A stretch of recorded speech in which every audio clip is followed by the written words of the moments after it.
The Ensombl Advice South Africa podcast is intended for professional financial advisors. All discussion is limited to publicly available information and should not be interpreted as legal, professional, or financial advice. Ensombl Advice is not a licensed financial services provider and does not provide financial services. Before making investment decisions, you should obtain financial advice from a qualified financial advisor.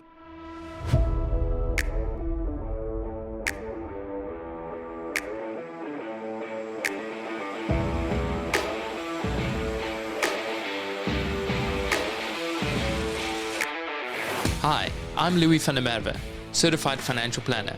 Join me every week where I get to have discussions with global leaders in the financial planning space to help you serve your clients better and run a more efficient financial planning practice. This is Financial Planners South Africa podcast.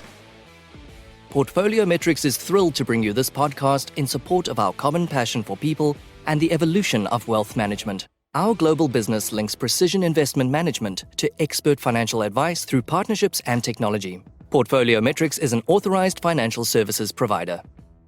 ComSpace is a revenue management solution developed specifically for independent financial advisors. It is a web-based application that tracks, allocates, and manages advisor revenue. The system seamlessly reads commission statements from financial institutions and can address any permutation of commission splits. ComSpace provides mind-blowing, out-the-box revenue business intelligence and analytics, along with super flexible reporting to effectively manage and grow your business. Welcome to another episode of Ensombl Advice South Africa.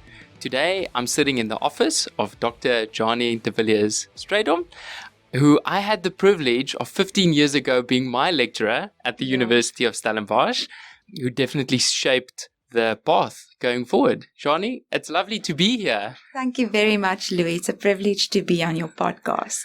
Just driving into Stellenbosch, it looked very different from 15 years ago. Yes. But yet so many elements stayed the same. Like the same names, the same way we're giving advice. Tell us a little bit about your role here at the University of Stellenbosch. You mentioned that you're an extraordinary senior lecturer. Yes, and I'm also a postdoc fellow. So I do research on the university's behalf. So I got to be a postdoc fellow when I graduated in March 2021 as a doctor in financial planning. And the university said, well, they think I should continue my research career. And I also lecture. So I lectured this term in financial planning for third-year students. That's wonderful. I mean, we don't hear of a lot of people that have the title of doctor in financial planning. Are there other doctors in financial planning? Oh, that's a good question. Last year, I attended a conference in Florida, United States of America. And I, of course, was introduced to many doctors, also with a CFP qualification. Yeah, so that was a big highlight for me. And at that conference, I shared the main results of my PhD studies. Can you share with us a little bit of what the research was on? Yeah, so I researched annuity decision making. So annuity in this case is the annuity decision that you take at retirement. So as you know, in South Africa, you are obligated to utilize a portion of your pension or provident or RA fund interest to purchase an annuity. There's this big decision that you must make. And there are two main annuity income options. The guaranteed life annuity that you buy at a life insurer and you're guaranteed that income up until your death. And then the living annuity, which is worldwide the most popular option, where you invest money and you withdraw in South Africa between 2.5% and 17.5% of your income. So I had a wonderful supervisor, Professor Jeannie de Villiers, and he said there's something that keeps him up at night. And the thing that keeps him up at night is, why does everyone go for the living annuity option? And I started researching this topic, and it's known worldwide. It's been dubbed as the annuity puzzle. Because why are everyone going for this option where there are so much uncertainty? And especially with people living longer, why are they not going for the route that protects them from their longevity risk, living too long? And so that's what I researched, annuity decision making, and looking at the factors that relate to our eventual decision and then our satisfaction in retirement. That's fascinating, because Yeah. I think what we've done within our business is to say for a certain type of client, typically when the funds are not sufficient, we want to make sure that they first consider the life annuity. Yes. What was your findings? How much of this was bought? I sold through the advisor in terms of steering. Hey, we're going to go down this path, Yes. versus client selected. Because I would imagine that Yes. a lot of clients don't necessarily have the financial knowledge to make that decision. Yeah. It's the same when we go to the doctor and we need to make some kind of medical decision. We trust the expert. So, Daniel Kahneman and Swersky, they did very interesting research, which fits very nice into this topic. And they said people look through some decisions through a certain frame, and then they get to a specific decision. And this annuity decision, especially from the advisor's vantage point, they look at it from an investment frame or from that lens. So when they explain to the client their options, they look at risk and return characteristics of this choice. But they do not look at the annuity decision from a consumption frame. Will we be able to have a certain level of consumption up until the end of our lives? And it's these biases, these cognitive biases, not only from the client's perspective, but also the advisor, that really interests me. So what was interesting in my research is that people go for the living annuity route because they have this hope of earning an above average return on this pot of gold, this pot of money. And by looking at it from that perspective, through that lens, but they don't think about the potential of not having enough money, of outliving their money. And there's also a very interesting cognitive bias called risk order bias. It's very easy for us to access near periods in our imagination. Like it would be very easy for us to imagine being hit by a bus. But the possibility and the possible consequences of getting very old and being old and in poverty, that's difficult for us to imagine because it's a far off period. So becoming aware of these cognitive biases when we make decisions is important, because then we can overcome the mental shortcuts and the biases and the irrationalities in our decision making. So that's sort of the finding. That's fascinating, Jeannie. And what strikes me is that the work that you do with students is not too dissimilar, right? Because you also have to think about your future self. How would the student today be happy with the decisions they made 15 years from now? Do you bring that work into the classroom? I try to, especially after my PhD, to get sort of the life skills and to bring some aspect of that into the theory. And I think the industry is more moving towards that, incorporating such soft skills and decision-making skills, and understanding how we make decisions, how we arrive at certain decisions, to understand that and to become aware of inconsistencies or suboptimal behavior. I specifically also found in my research that people in retirement, 10 years in retirement, receiving living annuity income, they are more dissatisfied. And I could relate that specifically to people who at the start thought that the living annuity option is such a good option because it has this potential to earn above average return. So this characteristic that in the beginning they found drew them towards this product, at the end related to their dissatisfaction with being a living annuity owner. So I thought that was the biggest surprising result of my research. Oh, this is fascinating, because I think if clients knew that, if we propose that within our, the options that we discussed, to say people tend to be dissatisfied with this option, I would imagine that there would be a different outcome. And at the same time, if you're wearing a wealth manager hat versus a financial planner that maybe looks at, what does the future hold? We just spent yesterday at Helderberg Retirement Village as a team, just speaking to some people there. It was a bit of a community outreach because one of our team members has family there. Yeah. And it struck me that these people had very few options. And these are people in their 70s and their 80s. And financially, things happened that they couldn't be afforded options. How did you bring in people in late retirement years and their satisfaction? Because I would imagine those are difficult conversations to research. How did that take place?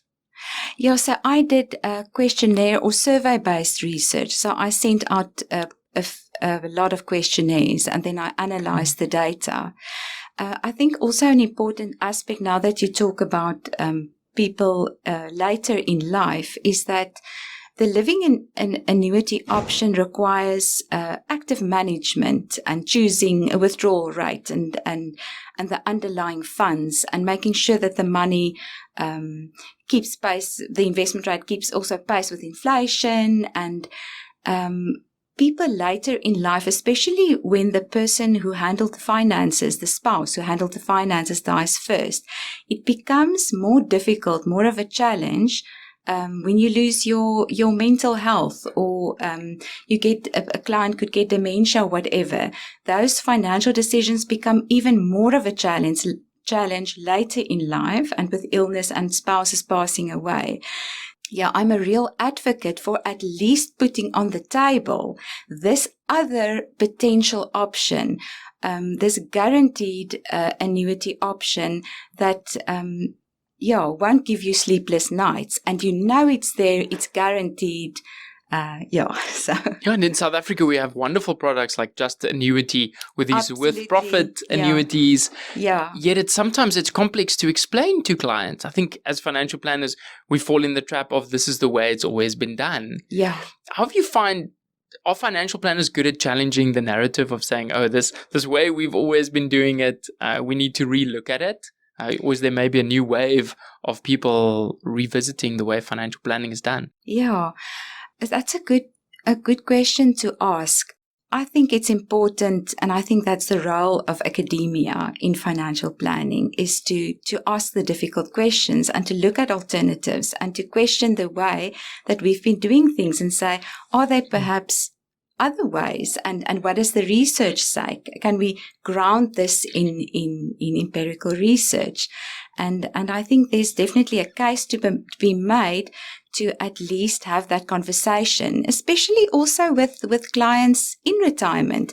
Are you still happy with your current choice? Or because my father at age 76, he was a mathematics professor at this university for over 40 years. And he chose the living annuity. And I remember when there's sort of a market correction, the worry. I saw the worry.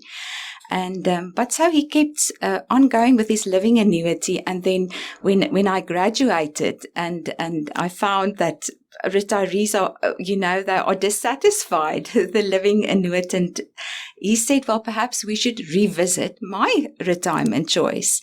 And so at age 76, he switched to a guaranteed life annuity, and he says he sleeps much better at night, especially now with the run on the banks in America. He sees the market turning down, and it doesn't affect him. So.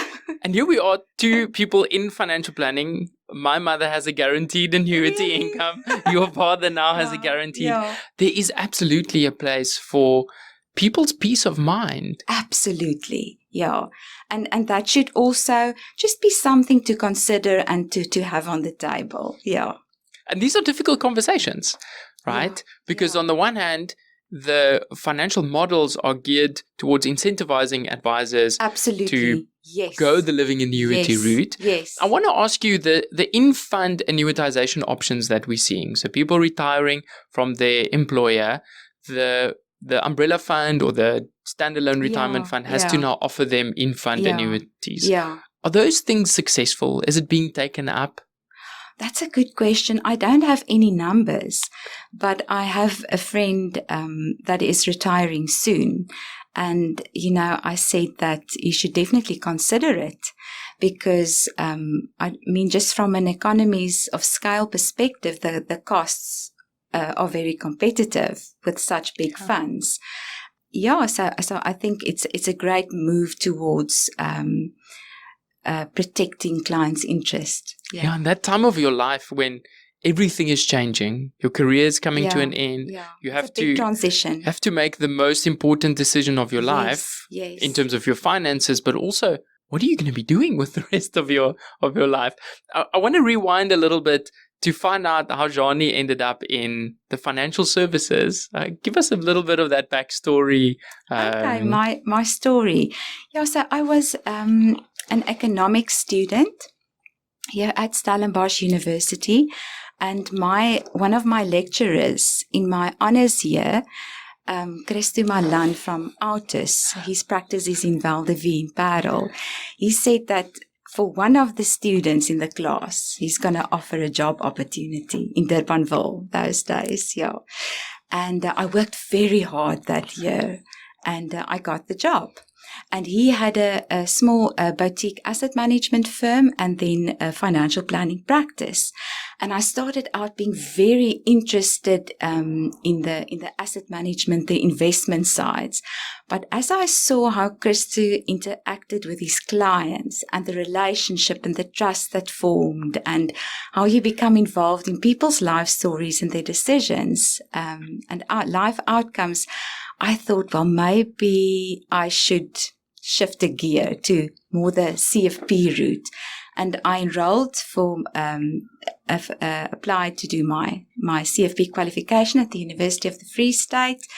And I think in 2006, I received my CFP designation. And then my husband got a job in Stellenbosch. And being born and bred Stellenbosch girl, I thought, well, we're not going to pass up this opportunity. I'd love to come back to Stellenbosch. I really enjoyed our time in Durbanville, but I thought, let's do it. And then I contacted Amy van Niekerk from FinFocus Financial Planners in Stellenbosch, and I said, I'm going to return to Stellenbosch, and I love financial planning. I have my CFP qualification, I almost have it. And do they have a job for me? And Amy van Niekerk, her husband is Professor Anton van Niekerk at philosophy at the University of Stellenbosch. She said, let's make a plan. And there I worked for a couple of years, but I also kept contact with Professor Neil Krieger. So he's to this day my mentor, and he was one of the founding directors of Momentum. And he, for the last part of his career, he thought he's going to give back and have a career in academia, and he was extremely successful. One of the favorite lecturers here at, as you will know, at Department Business Management, and wrote many articles, published peer-reviewed articles.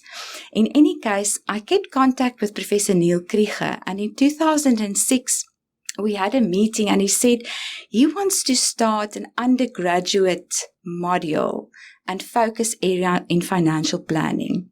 And he knows my dad quite well. And, academics, teaching, that blood runs through my veins. No question about it. And Professor Krieger said, would you be interested in being a lecturer here at Stellenbosch University? Develop this module and let's see how it goes. And I remember that day I went to my mom and dad's house, and they said, well, this is your dream job. You take it. And so in 2007, I was employed here at Stellenbosch University, and for 10 years, I lectured financial planning at second and third year level. And Professor Neil Krieger was also the founder of the postgraduate diploma in financial planning that is presented at the Stellenbosch Business School.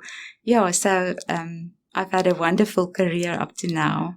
Wow, just these names that you mention are the giants of our industry and our profession, guiding us, and now you get to make a difference in the future coming through. I'm curious, what were the skills that you had to work on moving from financial planner to lecturer? Is that something that just wasn't running in your veins and you could just step in and present and now teach? Being mindful that I think I was part of your second year class. Okay. So I didn't see the first version, but I saw the second version. Tell me about that change, because that's a big shift, moving from, ultimately working one-on-one with people, now presenting in a big class, teaching. How easy or how difficult was that for you? I remember before my first lecture, I was afraid that my voice would not come out the right way because I've never spoken in front of many people. But I remember standing in front of that class, and something came over me, and I knew this is exactly what I'm supposed to be doing. Yeah, so I think if it's a passion and it aligns with your life purpose, because I'm introverted and perhaps a bit shy, but when I have a purpose and I feel this is what I am here to do, then that melts away and something else takes over. I think what also helped is I've sung in my dad's choir, the Libertas choir, for most of my life. And I think being on stage and singing in front of audiences, I think perhaps that helped also. That showmanship, projecting your voice, and we're sitting here with two microphones and really feel like we are going to break into a song. Jeannie, that's wonderful. And it strikes me that talking about your purpose and the purpose that you're doing right now is very close to the work that we do every day with clients, figuring out their purpose. What do you think the next 10 years has in place for you in financial planning? Well, I would love to continue lecturing, and I would love to continue my research. I'm doing interesting research on financial literacy and financial behavior. Conventional wisdom says that if we have objective financial knowledge about interest rates, diversification, shares, etc., we will make better decisions. We will pay off our debt diligently. We will save. But we are not seeing that happening. I mean, worldwide, there's a problem with savings. People don't save. They don't save enough. And so I love to ask these questions and to delve deep into that. What are we missing? What other factors should we develop to ensure that people in the future make better decisions? Is it the way to control, financial control? Is it planning? Is it should we start from very young, from modeling from parents? Should we encourage parents to open savings accounts for their children? What are also the psychological factors, the role of procrastination and all of these things? What should we know?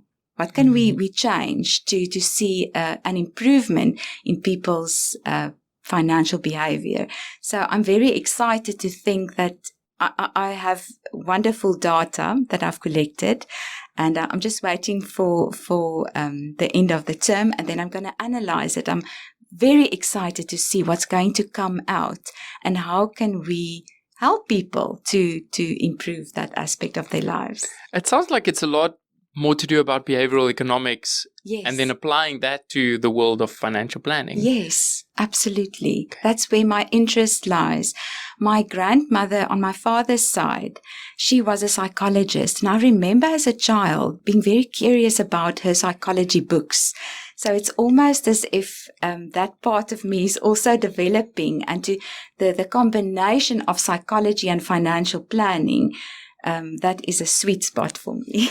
And this financial planning handbook is lying here between us. That's just celebrated the 20-year anniversary. Yes.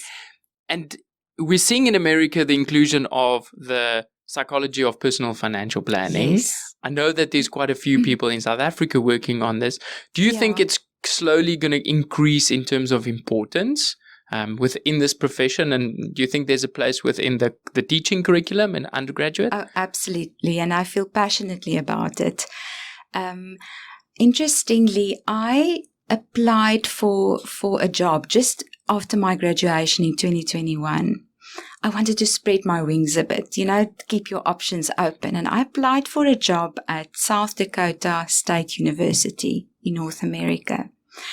And Louis, you won't believe, but they gave me a 3-hour interview. I was totally exhausted. We can learn lessons from them, from interviewing people. And in any case, it went very well. And we were very excited about an adventure overseas for a couple of years. But in the end, I didn't get it. And I asked them, just give me some feedback. I just want to learn from the experience. And they said, across the board in America, all the universities, the financial planning students take concurrently financial therapy or something to that effect, psychology of financial planning and behavioral finance. And I have no experience in lecturing these subjects.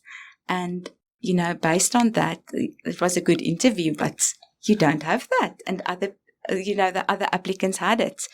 So I feel very strongly that we must align with those universities and bring these concepts. It's very important. It's important for the investment students, for the financial management students, and the financial planning students. And it's going to be more so. Everything, the markets are driven by people's emotions, fear, greed. Do people in the psychology departments talk about finance? I don't know if you have any friends there, because I'm curious. I mean, we have in America this financial therapy designation that you can only really obtain if you go through the technical side of the American finance model. Yet we have nothing like that in South Africa. Not that I'm aware of.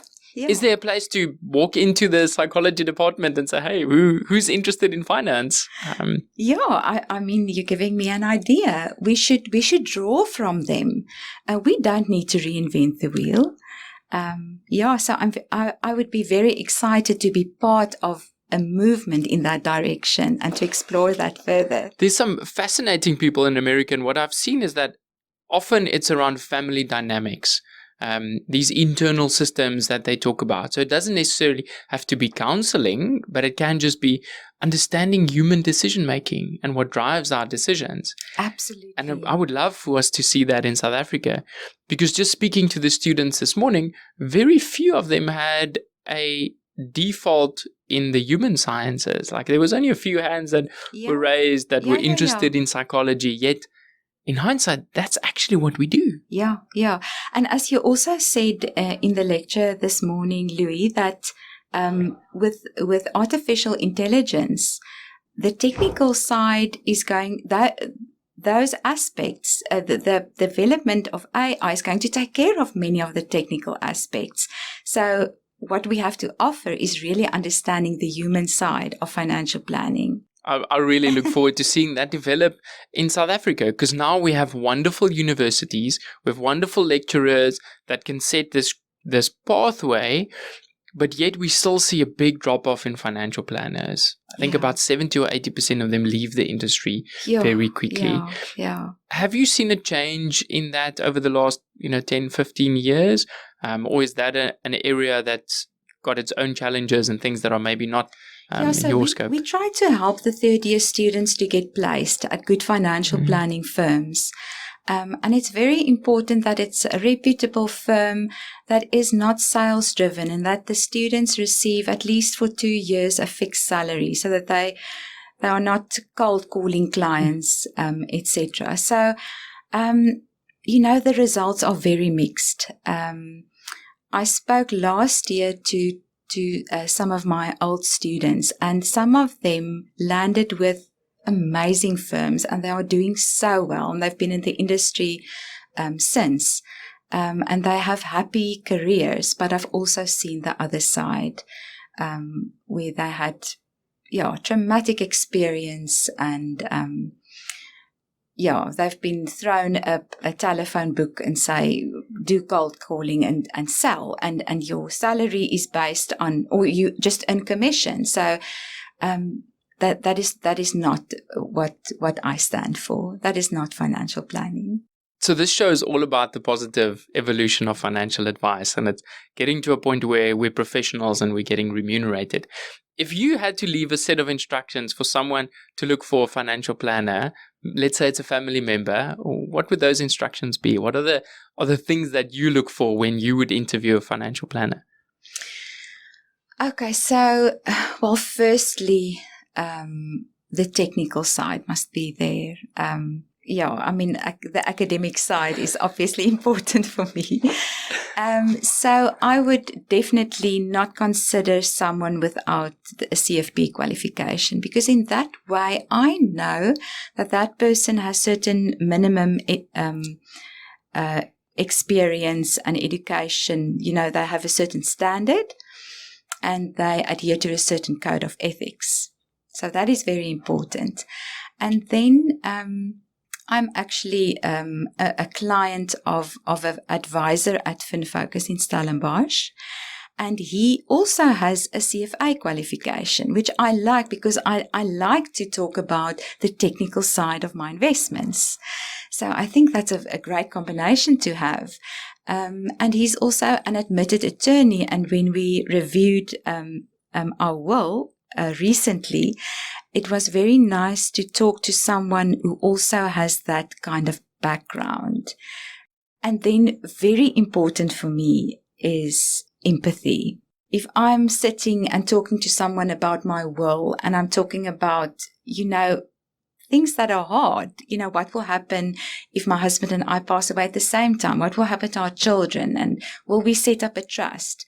I want to talk to someone that I can look in the eye and I feel comfortable, and I feel that they relate to me and my fears and my worries. That is I don't want to talk to a robot. I don't want to download a will. I want that tailor-made experience.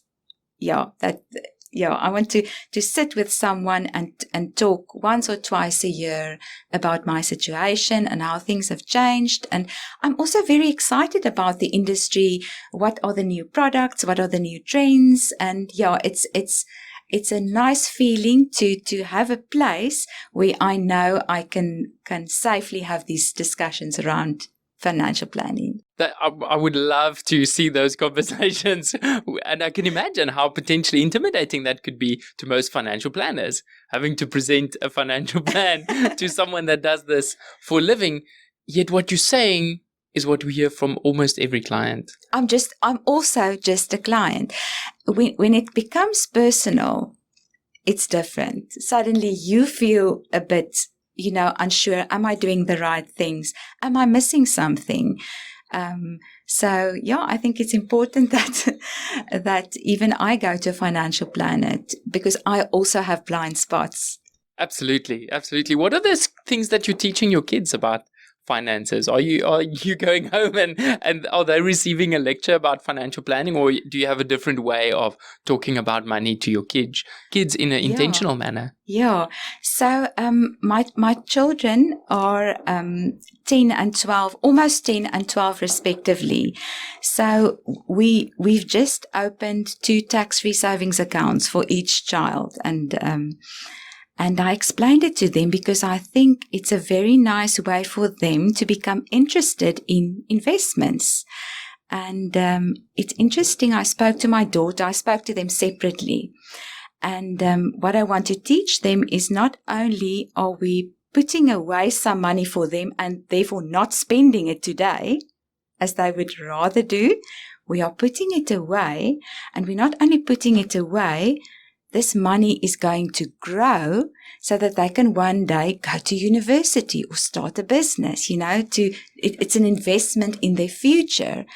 And it's interesting, my daughter I saw that she was processing everything I told her. And she said, what's a company? And what is a share? And what? Asked these questions. And she said, it was then quiet in the car. And later she said, Mom, is it like you are planting a seed and then that seed will become a tree? And I said, yes, you understand.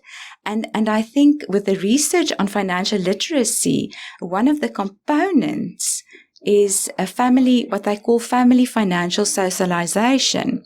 And a subcomponent of that is being open with your children about finances, opening a savings account, modeling financial behavior. So we have discussions around money frequently in the house in a positive way. But what we set limits for ourselves, we have a budget, and we carefully consider things before we make purchases. So I think they're off to a okay start. Yeah, it sounds like they are the right path. One of my earlier guests, Matt Gardner, wrote 4 books on financial literacy, and the 4 money bears talk about saving money, spending money, investing money, but also giving money. And that's such a nice framework that I often refer to with clients, thinking about the 4 things that your money can do and creating these money habits and money stories. I mean, our earliest money memories start at the age of 7. And that's where the financial therapeutic process begins. As I said, I spoke to Susan Bradley, and she said she also always starts with asking someone, what's your first memory about money? And a lot of these parts that form in our brains dictate how we think about money and the decisions we make. So we must start at the beginning. Is that a question we should be asking students? Almost like an essay in terms of applying to become a financial planner? Yes. Because what I'm seeing through the courses that we do is the work starts with yourself. Yes. Yet in the university, there's very little space for that. Maybe it's because of the curriculum of the self-development work to prepare you to become a better financial planner. Yes, that's a very good point to make. And I think as we introduce into the modules aspects of the psychology of financial planning, behavioral aspects, it will bring about room for these type of self-development questions. Johnny, it's been wonderful to have you on the show today. Thank you very much. Thank you for having me. It's been a privilege. Yeah, it's but going back to the roots, I wish you all the best Thank you very much. the lives that you're touching and with your career. I appreciate it.